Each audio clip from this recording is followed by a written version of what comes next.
And now, let me welcome Joseph, who is often referred to as the Sigmund Freud of Agile, to the stage. Please. Hi.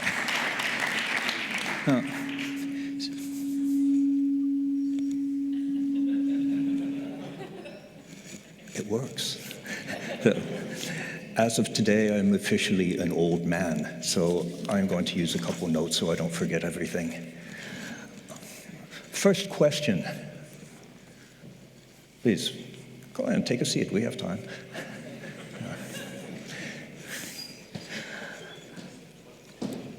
How many of you know what psychological safety is? Raise your hands. All right. Yes, a lot of people, almost everybody. Go ahead. The second question. Look around. Look to your left, look to your right, look at the other people. If you asked two random other people in this room what psychological safety is, do you think they would give you exactly the same answer? Yes or no? No. Well, that's weird, isn't it? Everybody knows what it is, but nobody knows the same thing. So please excuse me, I'm an old man, I am not an entertainer, I'm not a motivational speaker, right? I am not an executive coach. I'm a Swiss psychologist with the beard, right? And as a psychologist, I tend to listen more than I speak, which means that people will say things and I'll sit there and say, that's interesting. Tell me more. But also, as a psychologist, I'm very interested and curious about things that happen and wonder why they happen. And sometimes I worry about why they happen. And one of the things I'm worried about is this problem with psychological safety. And I'm wondering, how did this happen? That people understand so totally different things about it. And that's one of the things I'd like to talk about today. So where did this start? Right? It's no wonder that people have totally different ideas about it. Let's take a look. I looked this recently at Google. Almost 400 million search results on psychological safety on Google. But let's go on. Let's look at, some of you might know Google Scholar, which is where the scholarly, the academic, the scientific, the real research done by real professionals on psychological safety is. What about that? The ratio is 5,686 to 1. So the odds that you're reading or you're hearing something about psychological safety from somebody who might not know what they're talking about is relatively high. It gets even worse. Let's take a look at PubMed, okay, where the real hardcore medical results are. 633 results from 400 million, right? So, first takeaway, if you hear people talking about psychological safety and things at conferences, you might want to question their qualifications before you believe what they're saying, okay? Another thing, this might just sound like, oh, I'm a psychologist, I'm frustrated about amateurs talking about my thing. But there's no difference about people who are unqualified talking about psychological safety or about vaccination strategies or about climate change or about politics or about finance. And this is the problem that I, as a professional, have to deal with. But let's go on and ask, why is this fascination with psychological safety there? And there's a reason for that. We have something that we call the sane effect. It's a seductive allure of neuroscience explanations. And the sane effect is a finding that people find posts or talks more believable if you use psychology buzzwords or if you have a totally irrelevant brain scan picture. And just to tell you about this, I tested this hypothesis myself. I spoke at Craft last June, and I posted exactly the same text, exactly the same time, 8 o'clock Tuesday morning, 2 weeks apart. In the first week, I posted it with the 10% discount that you can get if you say Joseph sent me. The week after, I posted it with a totally irrelevant brain scan. The exact same text. The post with the brain scan had 4 times as many hits on it. I wonder about this stuff as a psychologist, right? So what's it like being a psychologist? Because psychology is cool, and people think that we psychologists, we have secret superpowers. So when I tell someone a psychologist, they say, "Can you read my mind?" And I say, I knew you were going to ask that. Or people would say, so many people say, "Oh, you're analyzing me, right?" And I say, "No, only if you pay me for it. I have better things to do in my free time." Okay. By the way, I'm Swiss. I'm not really funny if these jokes are just by accident. So, so let me give you a professional tip, okay? Research says that 93.6% of all people will believe anything you say as long as your first 2 words are "research says." Think about it, okay? So if you want to impress people, you use big words from psychology or neuroscience, because non-psychologists, they'll hear them and they think, "Oh, wow, these big psychology words, that's so cool, that must mean he's a psychologist and he has these magic superpowers." But for us real psychologists, we hear this and say, "Okay, that's bullshit." Okay? So one of the things I do is inspired by one of my PhD advisors.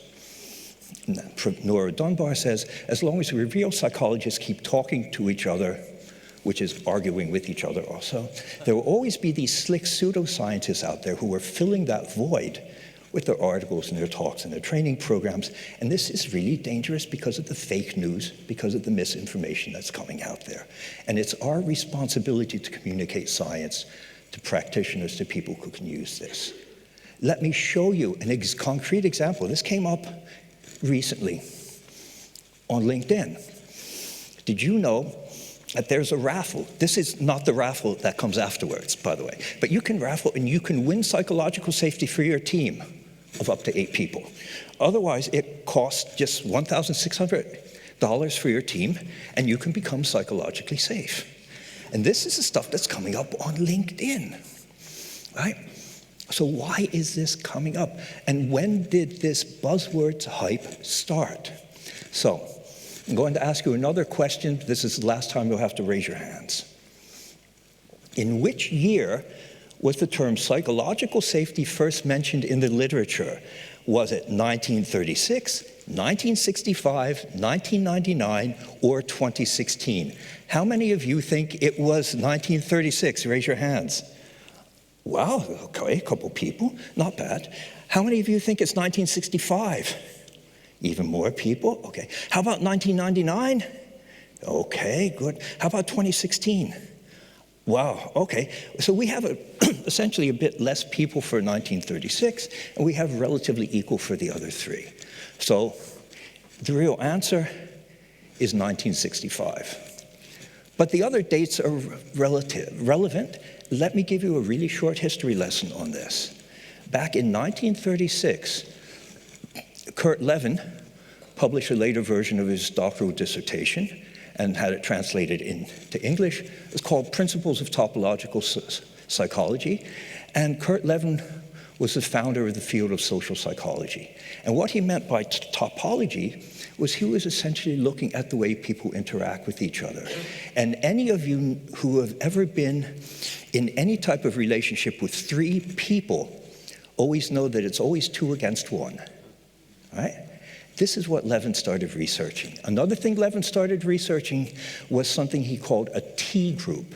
A T group, a training group, or better known as a therapy group, was the beginning of group psychotherapy, which was used quite often in psychiatric wards in a way of getting people to interact with each other in a therapeutic context. But one thing that Lewin's most well known for is something that's known as the Lewin equation. This is the basis of social psychology. The Lewin equation says behavior is a function of the person and their environment. 2 variables, which means one person might act differently in different situations, But different people will also act differently in the same situation. So we have to consider both of these when we're considering this equation. Okay, let's jump on. I didn't put this date in here, but in 1964, the sociologist named Clovis Shepard said, well, if that applies to individuals, as a sociology perspective, it also applies to teams. So Shepard made that big jump from the individual to the team. So, 1965, one of Levin's students, Edgar Schein, together with Warren Bennis, did research on T groups. And what they discovered was that in order for a person to feel comfortable expressing themselves in a psychotherapy group, they needed to feel psychologically safe. That's the first time this term came. Okay? These T groups, you may have unknowingly been in contact with them from another perspective. T groups were also studied by a young psychologist named Bruce Tuchman, who used his research on T groups in psychiatric wards as the basis of his model of team development, which many of you know as forming, storming, norming, performing, which was developed based on research in psychiatric wards. Okay. So, what happened in 1999? Amy Edmondson published her first research on this. And what Edmondson did with Schein and Bennis's work is what Shepard did with Levin's work. She took this concept of psychological safety and said, well, if this is relevant for an individual, it's also relevant for a team. So she did not coin the term. She coined the term team psychological safety as a transference of an individual concept onto a team. But still, this was all just academic. This is all stuff you find on Google Scholar. But how did it get to be the buzzword, right? Let's take a look at the buzzword. This is 2016. Like, this is a look at requests for psychological safety on Google from the beginning of time, or at least from the beginning of Google Trends. And it's interesting what happened was right here in 2016. So what happened in 2016 was essentially this. This is a magazine from a Sunday newspaper. This happens to be Neue Zürcher Zeitung, a Swiss newspaper. It was Sunday magazine. And February 28th, 2016, there was an article in there, this high polish with romanticized articles and stuff like that, from someone about some work, a romanticized account of some research that was supposedly done at Google. You can imagine that, sitting around Sunday morning reading, hey honey, get me a coffee, there's some stuff that Google did here, and if Google did it, it must be great. And that's where the buzzword started, based on a newspaper article that was based on research from Google that is not published in any peer-reviewed journal. You can't find anything on Google Scholar about this. There's only 2 pages on the Google website about it. That's where that came from. That's where the buzzword came from, this article. So most of what we know about the buzzword has not come from scientific literature. It's come from the popular press. Okay, so this, in a normal talk, this is a point in time where I show you a slide, maybe with a picture of Amy Edmondson with her quote of, this is what psychological safety is, right? Because that's what's supposed to happen. Now I'm going to tell you what it is. That's not the way I work. Knowledge is only rumor unless it lives in the bones, right? If I tell you this, you're going to read it. Some of you might take a picture of it, and then you'll forget it. This is like, do you remember that quote? Give a man a fish, and you feed him for a day. But if you teach him to fish, he'll buy a silly hat, a 6-pack of beer, and go out and complain that the fish aren't biting, but he'll be able to do it for himself. Right? So what I would like you to do, so that you know what psychological safety is, and you remember it, is we go from know to noticing something, to recognizing it, to understanding it, and to feeling it. And that's the steps I'd like to take with you. So how do we know? How do we observe this? Right? How can we recognize psychological safety? There are two ways to do this, and they both have their advantages and their disadvantages. Okay? You can either ask or you can observe. Asking is much easier or quicker, but from a psychological perspective, asking has a lot of difficulties. The first problem with asking is something we call respondent fatigue. Respondent fatigue is what happens when you ask somebody the same question over and over. And eventually they get fed up. Are you safe? Do you feel comfortable? Are you safe? You can imagine how quickly people get fed up with that. Right? This is often why when you have online questionnaires and stuff, any questions more than 40, people are just going to randomly click answers. This is respondent fatigue. The other problem is something that's known as self-report or social desirability bias. What happens here is that people are going to try to guess what you're asking them, what the reason for your question is, and they're going to try to give you an answer that puts them in the light in the way that they want to be seen by you. Might be either good or bad, depending if it's a medical situation and they need help or something, right? If it's an IQ test, you want to be seen as very smart. But if you're in the emergency room of a hospital, you want to be seen as the one who needs immediate help. And this is the problem with that. Another problem with asking is that it's very dependent on the situation and on the way a person is feeling when they do this test.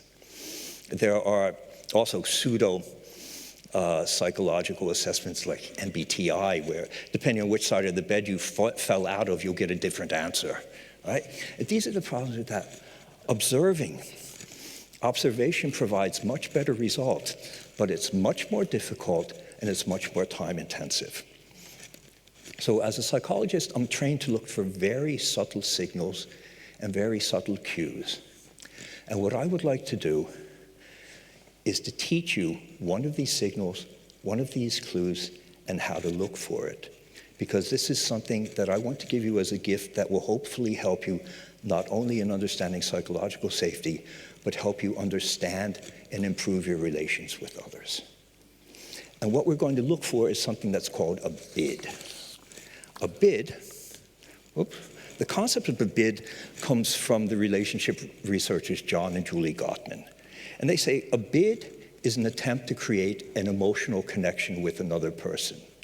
Now, when I use the word partner in this context, I'm not solely referring to a romantic partner, but I'm primarily referring to any interaction partner that you're engaging in this bid with, okay? So a bid is often, can be verbal or nonverbal. A verbal statement, an overt statement to attract attention. One of the most common ones is, hey, how are you? Oh, come on. When somebody asks, hey, how are you? Ask me that. I said, no. Hey, I'm sorry. I drank too much of the thing last night. You know what? They don't really care. Let's be honest about it. People don't really care. Right? So if you want to use this to engage in a bid, there's a concept that we have in psycholinguistics that's known as phatic speech. Phatic speech is the use of language in order to engage in conversation. So if you want to engage with someone in terms of a bid, you might say something like, hey, what do you think about? I'm curious. Can I ask you for your advice? Can I ask you for your help? Or even better, use the words, we could do this, instead of I, we. Use these type of terms to engage in a bid with someone. That goes a lot further, okay? A bid might also be very subtle and nonverbal, and these are the most powerful ones, right? Have you ever been in a meeting where somebody said something really stupid and going on for long, and you look over at somebody, you smile or you grimace or you roll your eyes? That's a bid. That's an attempt at making an emotional connection to someone else. Right? And these are the things that we're looking for. right? Our bids, at our house, I'm the cook. I'm Hungarian, half Hungarian. So Nagypapa had a restaurant. I learned how to cook good food when I was young. So, and sometimes when I'm out preparing for dinner, my wife comes out and gets a glass of wine, and while she walks past me, she'll always touch me on the back. It's this very subtle symbol, and I'll just touch. But it's just that touch, that emotional connection, that's very subtle and very nonverbal. And these are the things that we're looking for, okay? So these bids happen very quickly, maybe between 1 or 2 seconds. But the way we react to them makes a big difference. So let me give you a concrete example. We live up in the Swiss Alps, okay, in a very beautiful little village. And although we see these occasionally, we don't see them often enough so that they're a regular occurrence. So it's always great. I might be sitting reading the Sunday newspaper, and my wife looks out the window and says, "Hey, Joseph, come, we have an ibex over there on top of the chimney." There are 3 ways I can react to this bid. I can turn towards the bid and say, "Wow, that's cool. Let me get my camera and take a picture of this," which is what I did, okay? Or I can say, "Oh, great," just some positive reaction. I can turn away by just ignoring her. Or I can turn against and say, "Shut up, I'm busy, let me read." Think about it. If I turn away or I turn against, do you think she'll be motivated to ask another bid? Okay. One thing that the Gottmans found in their research is that couples that have a successful relationship turn towards their partner's bids 86% of the time. They turn away from their bids often up to 33% of the time. Okay? So there's one thing to imagine bids here among adults, but the way to really notice bids, this is for those of you who don't live up in the Alps, just so you have a picture you can imagine. Yeah. Okay, the way you can really understand bids is with children. If you have children, children are bidding all the time. Now, this exceptionally cute young lady here is our eldest granddaughter, Anna. And coming to Budapest, we flew via Munich, so we visited our kids and our grandchildren. And walked into their flat, and Anna totally ignored me, just ran by me, "Nani!" and grabbed my wife, dragged her off to her room. I didn't see my wife for about 3 hours after that. And she said it's just impossible. She was constantly bidding for her attention. She went off to the loo and locked the door, but Anna was banging on the door and trying to open it up. And this is the way children are. Now, our younger granddaughter, Nora, she's much more subtle. She's much more discreet. Well, my wife was up there playing with Anna. I was laying on the couch doing the slides for this talk. And Nora walks by. She looks at me. I look at her. She smiles at me. I smile back at her. And that was enough. She came over, jumped up on the couch, hugged me. We cuddled for a little bit until her love batteries were recharged. And it was like a cat. It's like, "Okay, this is enough. Goodbye." And went away. Right? This is what happens. This is Nora, and this is me. And if any of you were hooked up with me on LinkedIn, you might see that smiling picture up there is my latest picture on LinkedIn. Right? But what happens if you turn against someone's bid? How inclined are they to make another bid, right? What happens when you turn away from a child's bid? If a child makes a bid for connection with you, you turn away from them and don't say anything, they won't get angry at you. They'll start questioning themselves. Right? They'll start feeling unimportant, worthless, maybe unloved or rejected. They don't understand why you don't want to go and play with them and their wombats. Okay?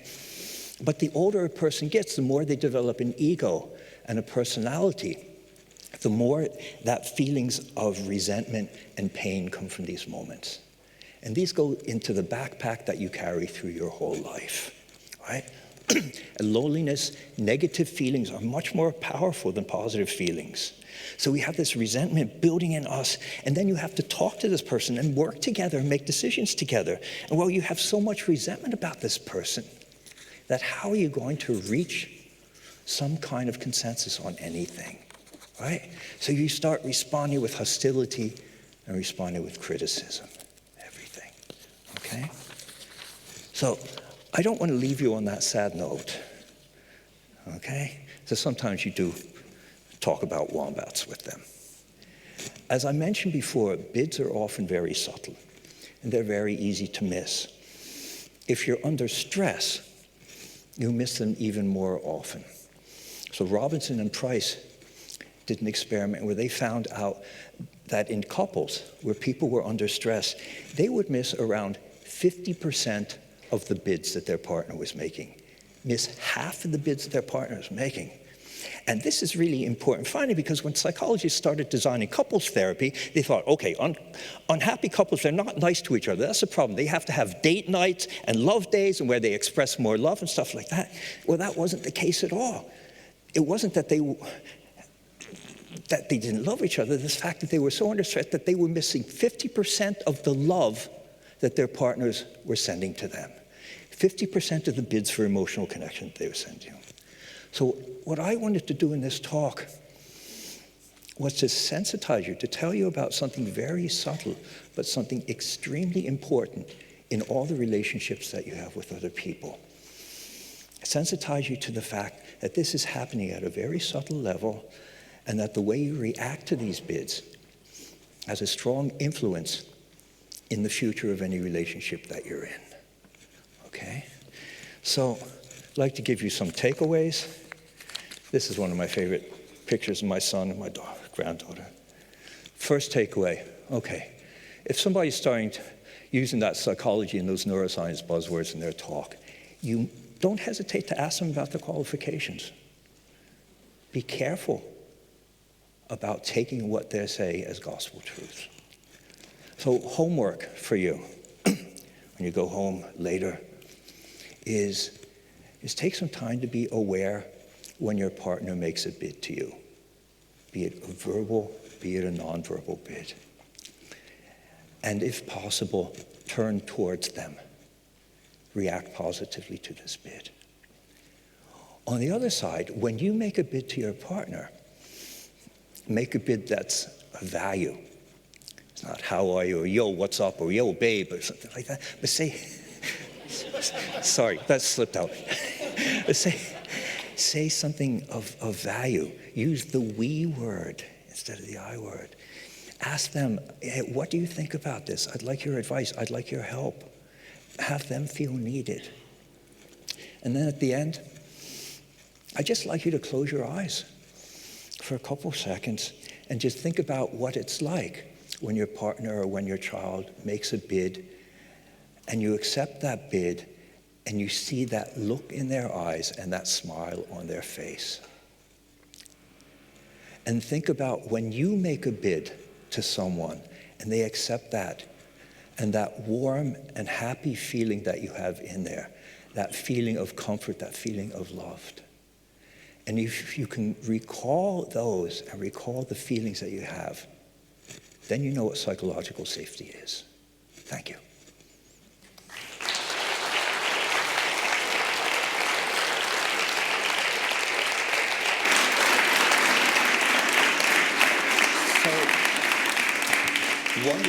One last thing, as a serious psychologist and researcher, I find it important to give proper attribution to my sources. So these are, could you turn my screen back on, please? Yeah, so these are some references that I used, and some more references, and some more references. And you'll find all of these on Google Scholar, by the way. Some more references, right? Yeah. This is just a short list of scientific literature. Okay, so what questions do you have? Thanks. Yeah, amazing, thank you. Okay, let's start with the first one. Is there any small routine or habit that we could practice within our team during usual work days which helps the employees feel psychologically safer? This is a challenging question because, I guess I have a problem with this appreciation type of thing, which is often superficial and stuff like that. And this gets, the feeling that psychological safety means after your retrospective, you have to hold hands and sing Kumbaya. Essentially that. One thing, I think one small thing would be really being sensitized to these small bits that are happening, going at this micro level of interaction and picking up on that and just feeding back positively on this bit. And the interesting thing is when you do that, one thing I've noticed in a lot of crisis or stress situations is that when you and someone else have a disagreement about something, if you objectify that disagreement in terms of a bid or in terms of something and put it here. So the two of us have this disagreement, right? By taking that and say, okay, this is what's happening here. The two of us can turn and we can both look at it. Mm-hmm. And this takes it away from something being between us, but saying we're looking differently at this. And we can find a way to look in the same way at this. And that's, I think, what the most powerful thing is being able to pick up on these bids, turn positively towards them, and also realize for the bid for what it is, right? And yeah, I use this thing, yo, what's up, or hey, babe, something like that. That is often, okay, that's not phatic speech, but that's something where you can say, okay, I have a problem with being objectified like that. Okay, and that's one thing. I see. Good. Thank you. So the next one is for remote teams specifically, it seems. So how can we improve the psychological environment? That was the backup talk that I had, just in case. I have a whole talk on this. You can find it online on my YouTube channel. It's called Love in the Time of Corona. And there are actually, I don't know which version is up now. I was asked to do that in 2020 at the beginning of the lockdown. I just thought Love in the Time Corona is funny. And then last year I did it, and they asked me to do it again the second time. So I said, okay, I'll do another thing on Marquez. This is the 100 Years of Loneliness and Zoom Meetings remix. And so I just did it again in London this year, and that's now called the Back to Face mix. So it's very difficult. It's very difficult because what you're missing is the bandwidth to pick up the subtle nonverbal cues, right? And also, even the verbal cues tend to be filtered through the environment if you're using Zoom or something like that. So it's really difficult, and I can't say is there one way to do it, but you might want to take a look at this talk. I think I have a couple suggestions in there. And please, I'm doing this just not as a way to do it advertising for my YouTube channel. I only have about 15 people who subscribe to it, but feel free if you want. But this might give you some tips on there. Okay. Thank you. I think the next one is connected to this one. A lot of these signals are non-verbal. Do you have some best practices for remote relationships?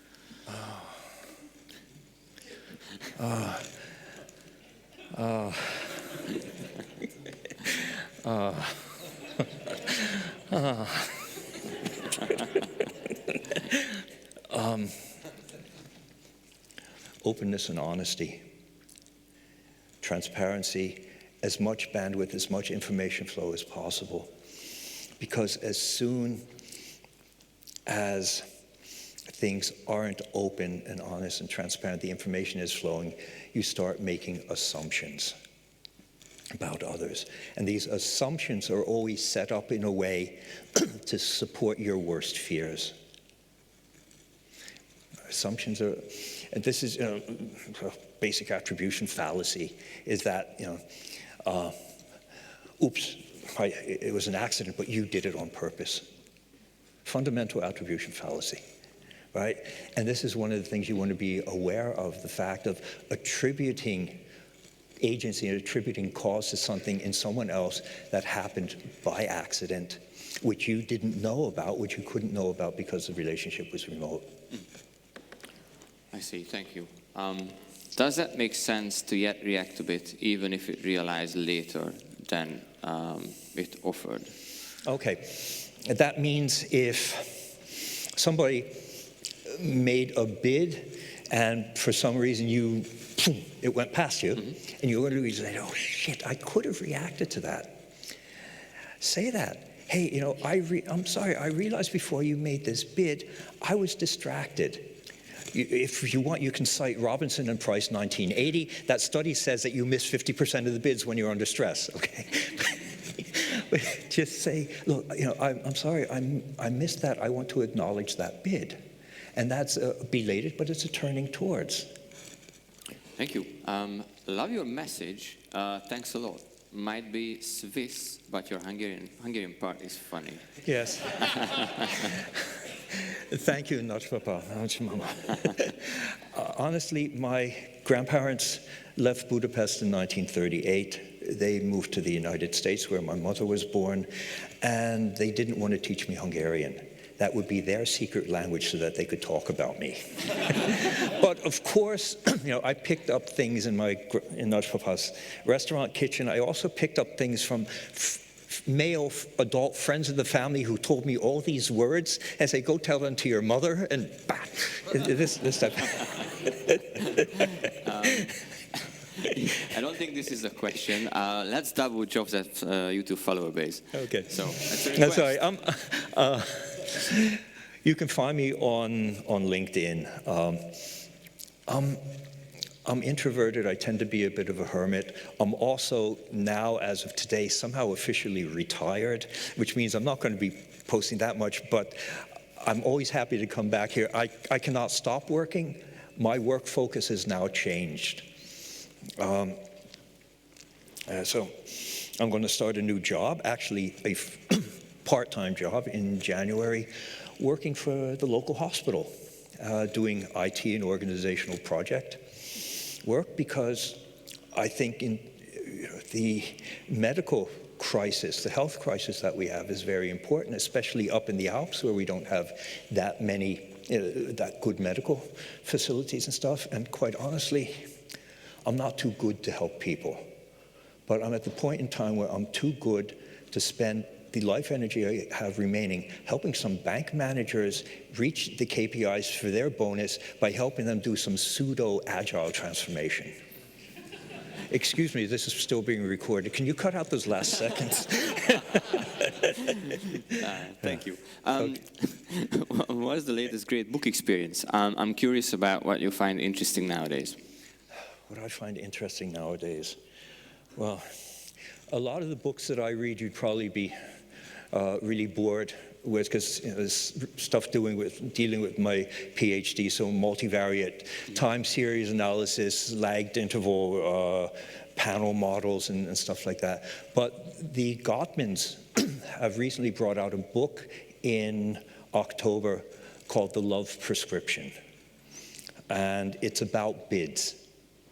And it's a very small paperback, and I'm doing my couples therapist training with the Gottmans, and I've read through a lot of their material over the decades, and The Love Prescription is the easiest and most approachable book for people who don't have any psychological training. It's a very simple model, and I would highly recommend that.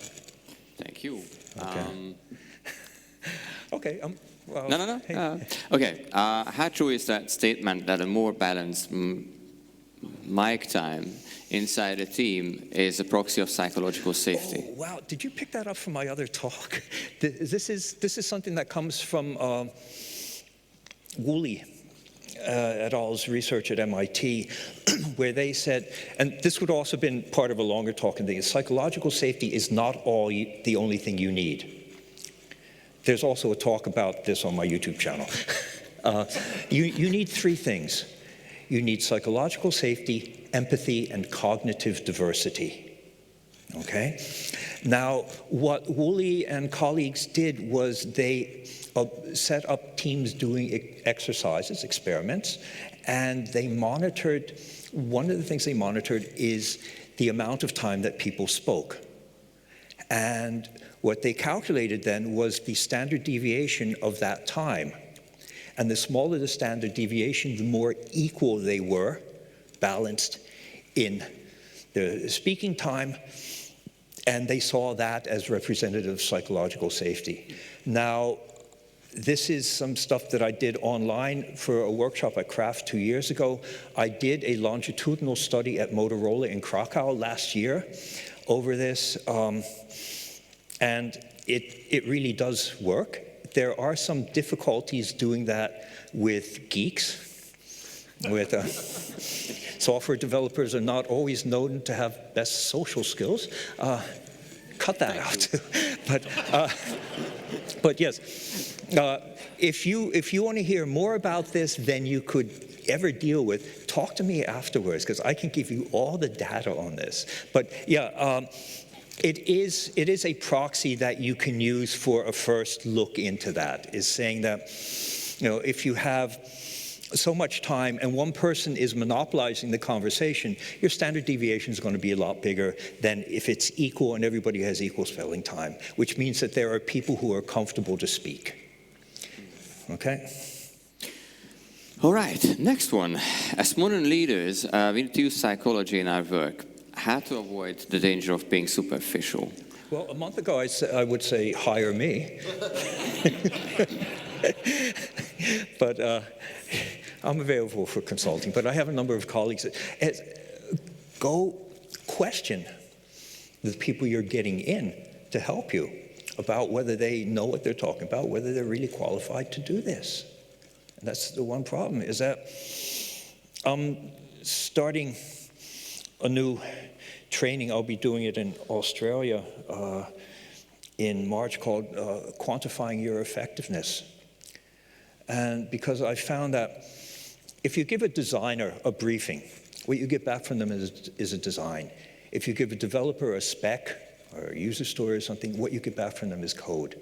If you give an agile coach a job to do, what do you get back? How can you measure that? How can you quantify that? I can. And that's what I'm trying to teach in this course. It's also important for somebody who's a manager saying, look, I just spent so much money on this person. What did I get for it? How can you quantify this? And this is a big challenge of outcome versus output, of quantitative versus qualitative research, and saying that, there is actually something you can judge and you can hold on to here.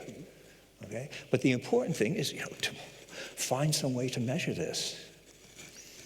All right. We still have time, so I think we will finish.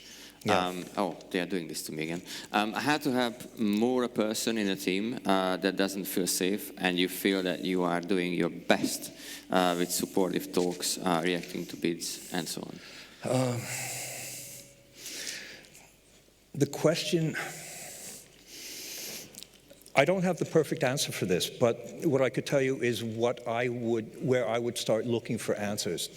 And the first place I'd look is in the context of Virginia Sauter's work on family therapy, is looking at the team as a family. Although the difference between a team and a family is that you can't choose your family, right? But also taking a look in this context of, let's look at the whole situation, look at a holistic view of this, and deal with all the factors that are playing a role, plus then going back to Levin and saying the behavior is a function of the people and their environment. And the biggest change, positive change I've made with a lot of clients has been changing their physical environment. If you you can Google sociopetal and sociofugal spaces to understand more of the research done on that. There are spaces that are inviting for people to congregate together. There are spaces which seem to be designed to stop people from talking with each other. And I think a lot of offices were based on that, right? And just say, how can we change the environment in order to help this collaboration? Thank you. And I have to answer that. What kind of plushie? This is Stinky. This is my emotional support wombat. And Stinky has traveled with me, I think, every trip I've taken since, when did you put in my backpack the first time? 2007 or so. So he is, he has his frequent flyer card and everything like that. And it goes all, yeah. And so I have this thing for wombats. And we're going to Australia in March. I do the keynote at the Scrum Gathering, and I promised my wife I would only bring back one more wombat. Really. Okay. Yeah. All right, well, thanks a lot, and more importantly, happy birthday. Oh. Thank you. Thank you. Thank you.